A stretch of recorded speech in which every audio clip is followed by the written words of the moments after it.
جی السلام علیکم ورحمۃ اللہ وبرکاتہ۔ جی وعلیکم السلام ورحمۃ اللہ وبرکاتہ۔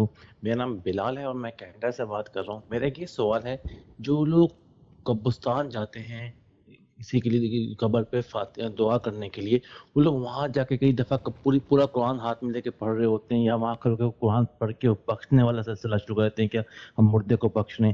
اس کے حوالے سے آپ بتائیے کہ ہمارا دین مطلب ہمارے لیے کیا حکم ہے؟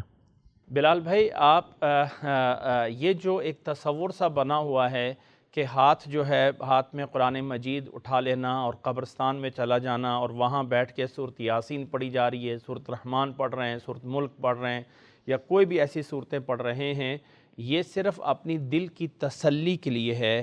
ایسا حکم نہ ہی اللہ نے قرآن مجید میں دیا ہے، نہ ہی نبی صلی اللہ علیہ وسلم نے حدیث میں دیا ہے، نہ ہی ایسی کوئی سنت ہے کہ جس میں آپ جائیں اور وہاں قبرستان میں بیٹھ کے قرآن مجید اٹھا کے پڑھیں تو اس سے جو ہے وہ قبر والوں کو کوئی فائدہ ہوگا۔ ایسا کچھ نہیں ہے، یہ صرف ایک تصور سے شروع ہو گیا۔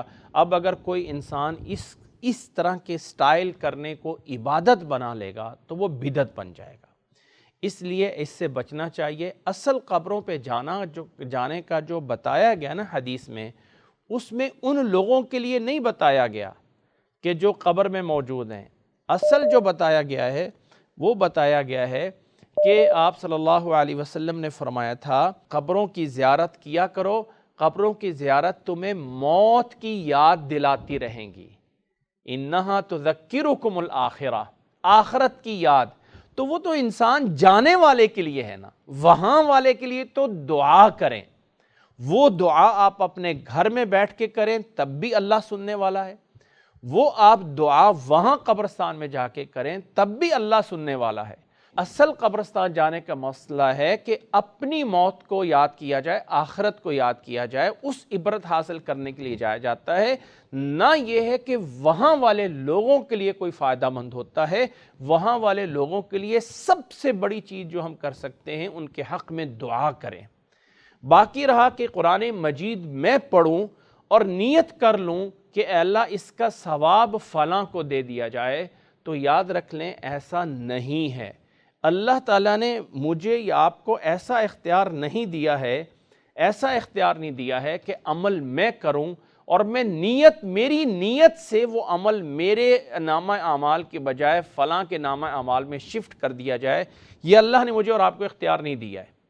اللہ نے مجھے اور آپ کو چند ایک اعمال جن کا خود اللہ یا اللہ کے نبی نے بتا دیا ہے، اور وہ عمل کیا ہیں؟ فلاں فلاں شرطوں میں فلاں، اس کی اپنی ڈیٹیل موجود ہیں کہ آپ دوسرے کی طرف سے عمرہ کر سکتے ہیں، دوسرے کی طرف سے حج بدل کر سکتے ہیں، دوسرے کی طرف سے صدقہ اور خیرات کر سکتے ہیں۔